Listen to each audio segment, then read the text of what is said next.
The storming of the Bastille by French insurgents on July 14th, 1789 was a monumental event in the history of Western politics. It was a flashpoint that drew into focus the fact that the King of France's power could no longer be viewed as absolute. This understanding was instrumental in launching what came to be known as the French Revolution, a movement that had complex and sometimes contradictory consequences that projected far into the 19th century and beyond, and which, unlike its twin, the American Revolution, which was also born from democratic and Enlightenment impulses and also launched roughly in the same historical moment, the French Revolution led directly to a period of despotism and extreme bloodshed known as the Reign of Terror, and which eventuated with war having been brought to the entire continent of Europe until Napoleon Bonaparte was defeated at the Battle of Waterloo in a coalition led by the Duke of Wellington in June of 1815.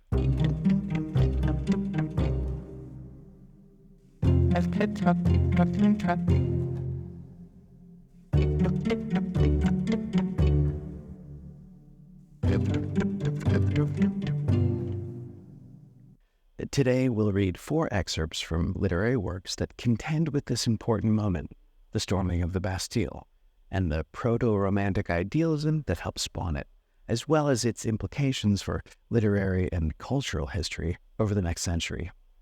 Since time often has a salutary or simplifying effect on our understanding of past events, understand that Bastille Day is now commonly celebrated not unlike a French 4th of July, with day drinking and parades, firework displays and pétanque playing, but we must bear in mind that it was a breathtaking act of revolutionary violence, and though it would eventually fly egalitarian blazonry and take up the motto of liberty, equality, and fraternity, which was made popular by Robespierre, as he led the Orwellianly named Committee on Public Safety, which was responsible during the Reign of Terror for killing people he disagreed with, Robespierre became a bit too big for his own britches. Suffice it to say, he was beheaded in 1794, the age of 36, but at that point, France still had 20 years of death and destruction ahead of it.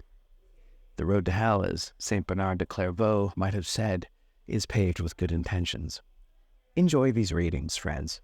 They include first-hand eyewitness accounts and literary ruminations in both verse and prose from both the immediate aftermath of the storming of the Bastille and from the distance in time of decades and centuries.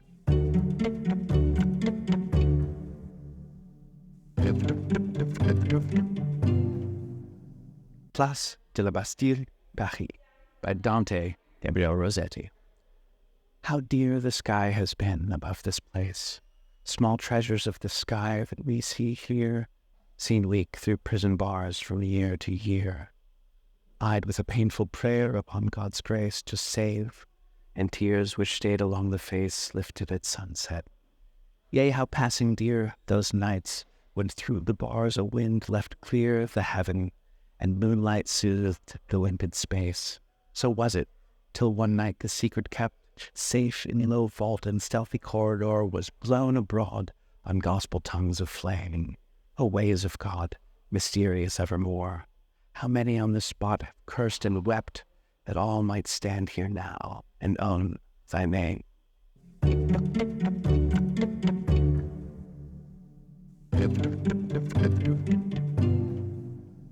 From Scaramouche by Raphael Sabatini.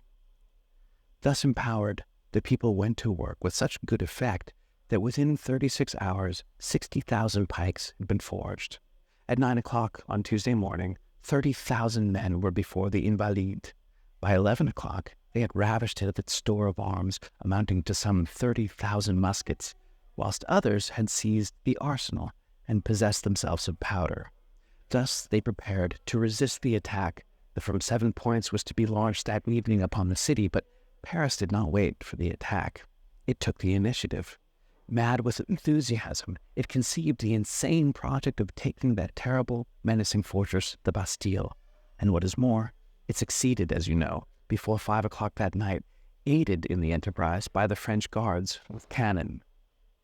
The news of it, borne to Versailles by Lambesc, in flight with his dragoons before the vast armed force that had sprouted from the paving stones of Paris, gave the court pause. The people were in possession of the guns captured from the Bastille. They were erecting barricades in the streets and mounting these guns upon them. The attack had been too long delayed. It must be abandoned, since now it could lead only to fruitless slaughter that must further shake the already sorely shaken prestige of royalty. And so, the court, growing momentarily wise again under the spur of fear, preferred to temporize.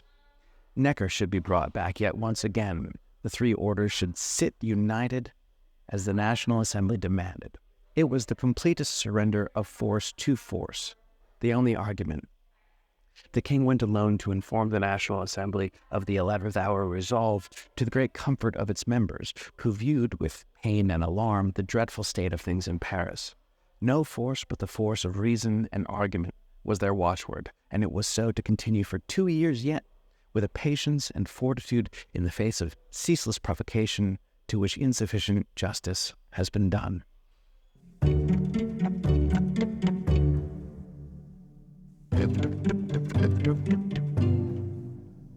From Reflections on the Revolution in France by Edmund Burke. Their liberty is not liberal. Their science is presumptuous ignorance. Their humanity is savage and brutal. The outrage on the royal family, the most unparalleled in history, has been committed with circumstances of such wanton cruelty as would disgrace the implacable malice of the most ferocious barbarians. The age of chivalry is gone. That of sophisters, economists, and calculators has succeeded, and the glory of Europe is extinguished forever. Never, never more shall we behold that generous loyalty to rank and sex, that proud submission, that dignified obedience, that subordination of the heart which kept alive, even in servitude itself, the spirit of an exalted freedom.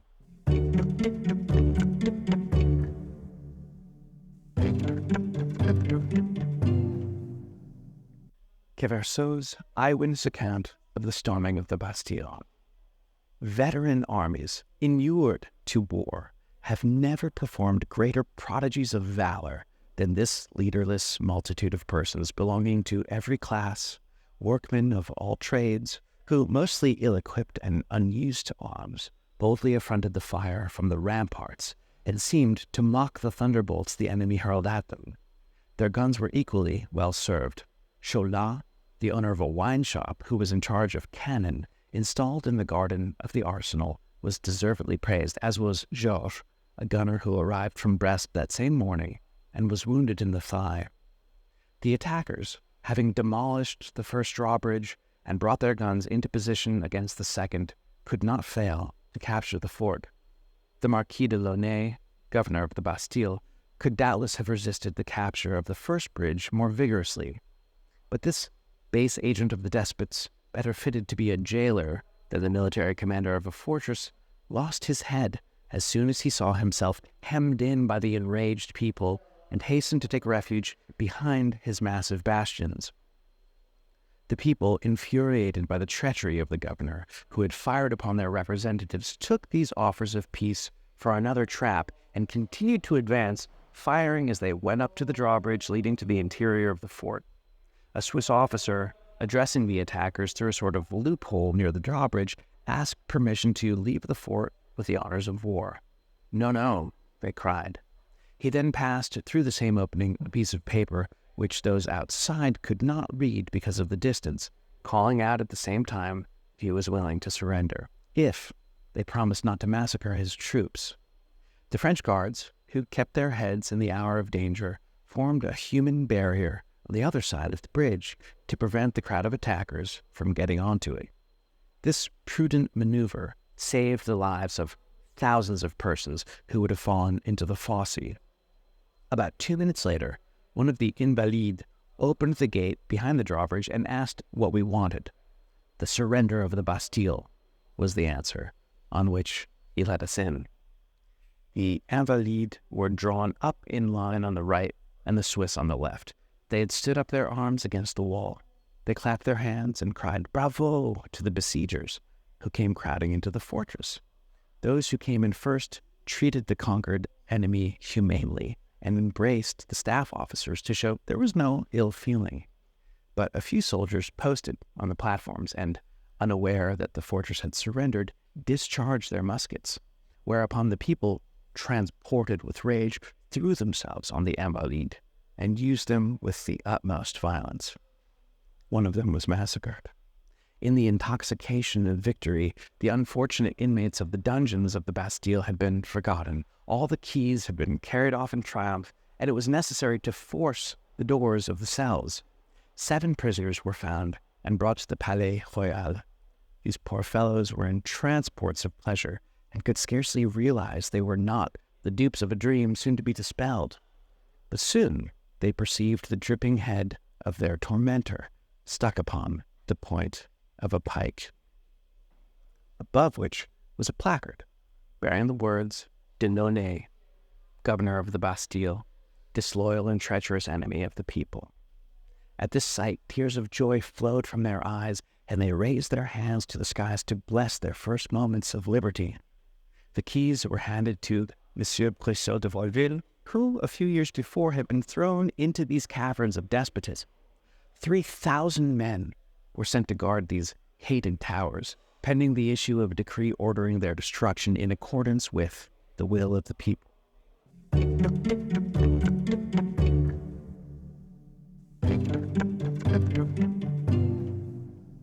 From A Tale of Two Cities by Charles Dickens. It was the best of times. It was the worst of times. It was the age of wisdom. It was the age of foolishness. It was the epoch of belief. It was the epoch of incredulity. It was the season of light. It was the season of darkness. It was the spring of hope. It was the winter of despair. We had everything before us. We had nothing before us. We were all going direct to heaven. We were all going direct the other way. In short, the period was so far like the present period that some of its noisiest authorities insisted on its being received for good or for evil in the superlative degree of comparison only.